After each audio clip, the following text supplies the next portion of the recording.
Hello everybody, welcome to That's Football. I'm Mark Goldbridge, and what a super Sunday we have had. Arsenal entertained Spurs in a 2-2 North London derby where Spurs come out on top. A point's a point, but Arsenal fans, you've got to be concerned with that because Ange and Spurs came to your ground, had more possession and played better football. Is stubbornness killing the balance of Arsenal this season? And what are Spurs' expectations now? Also, Chelsea in crisis. I want to talk about the red card though.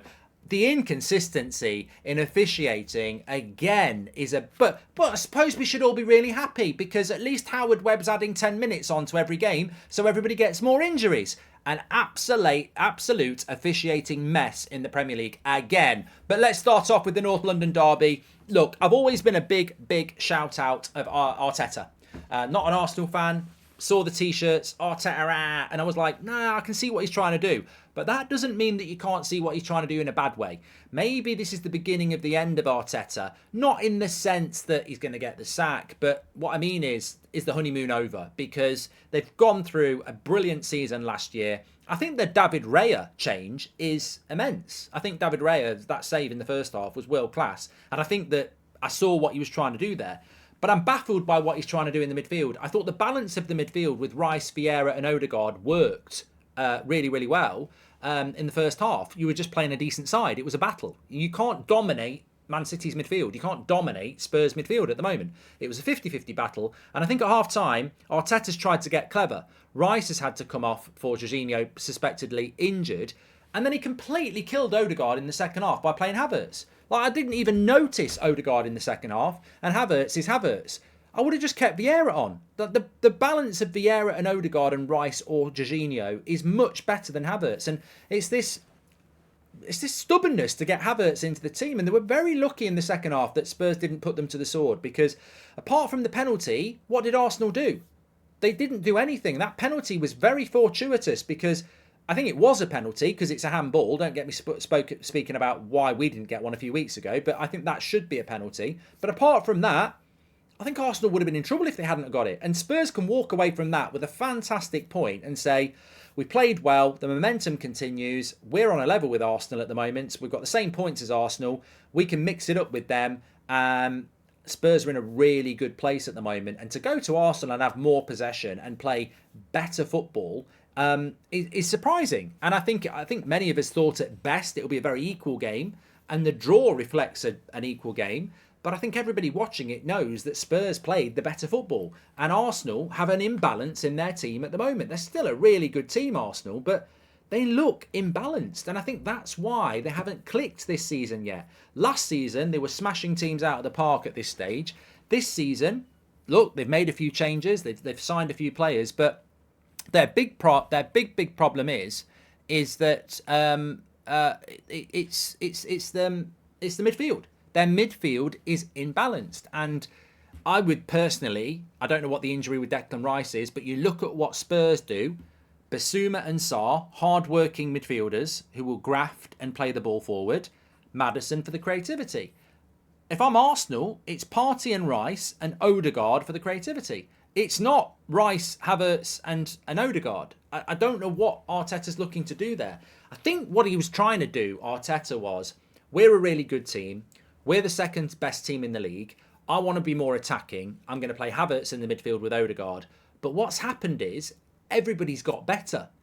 And you can't get away with a Rice, Havertz, Odegaard midfield because other teams have got better balanced midfields. And if you lose the midfield, you're not going to dominate teams. And I think that's Arsenal's problem at the moment. Everybody's having a go against them because their midfield is imbalanced. Defensively, I think they're still the same.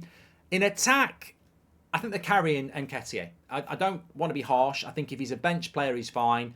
But I think he starts too many games for Arsenal. I think that is a problem. And I know Trossard and Martinelli are injured, but I think Nketiah starts too many games for Arsenal. I don't think he's that level of a player. He's a last 20 minutes player that you throw on. He's starting games for Arsenal, and that's dropping the overall balance down as well. So, look, that's a disappointing draw for Arsenal. I still think they're going to be up there. I think it's going to be Man City way ahead and then Liverpool and Arsenal for second. But Arsenal at the moment, it's not quite clicking. Spurs, what they can do this season, who knows? Liverpool next week will be a massive test.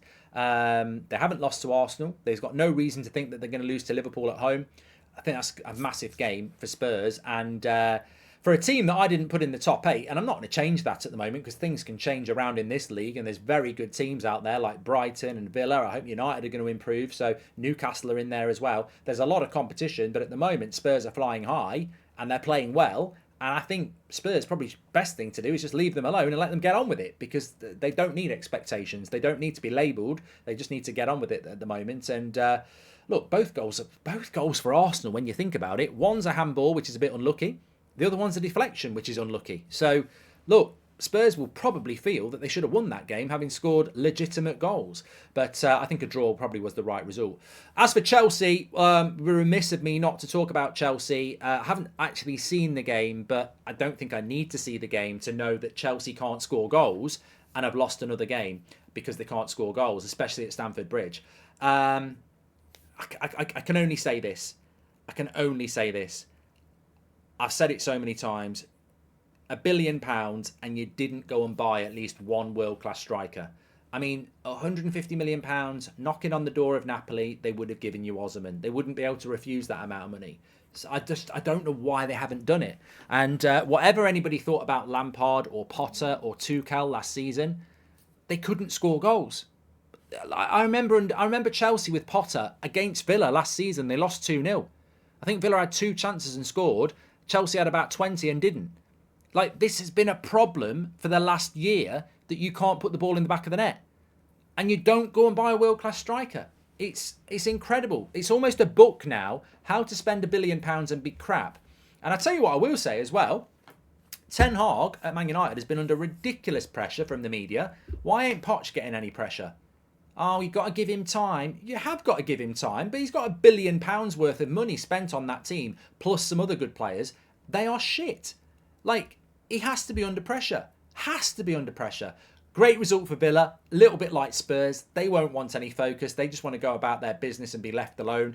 And at the moment, they're doing fantastically well. Not surprised they won, to be honest. On the red card, I want to just say this. I've seen it from Gusto. He gets the ball. He catches the player afterwards. It looks nasty. It looks even worse in slow-mo. But let me just say to the officials, not only are you crap at your job, life doesn't happen in slow motion. He's gone to win the ball. He's won the ball. And then the momentum has put his studs on the player. Now, if you want to say that's reckless and out of control, give a red card, that's up to you. But Nketiah didn't get the ball, was ridiculously late, and could have broken the Spurs goalkeeper's leg. Why was that not reviewed by VAR? I'll tell you why. Because it was studs from Gusto and it wasn't studs from Nketiah. And I'll tell you something else. Studs don't make an injury more likely or less likely. It's still reckless. So again, we've got officiating in one area of London that's inconsistent to another area of London. And we've seen it with the handball today. A handball was given against Romero that wasn't given a few weeks ago against Romero when it was Man United. The officiating is a joke. I've got plenty to say on that on the podcast this week. And also Pratt Pundit of the Week, who I think we all know is going to win that. Anyway, get your comments in below. Make sure you smash a like on the video. Arsenal fans, what are you thinking? Spurs fans, what are you thinking? Chelsea fans, what are you thinking? And Liverpool fans, I hadn't forgotten about you. Fantastic result. You're up to second place.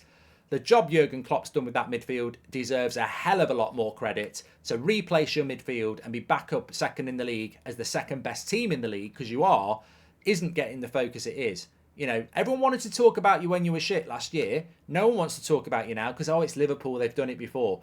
They're doing it again with a brand new midfield. That ain't easy to do. Not easy at all. Thanks everyone for watching. I'll speak to you all in a bit.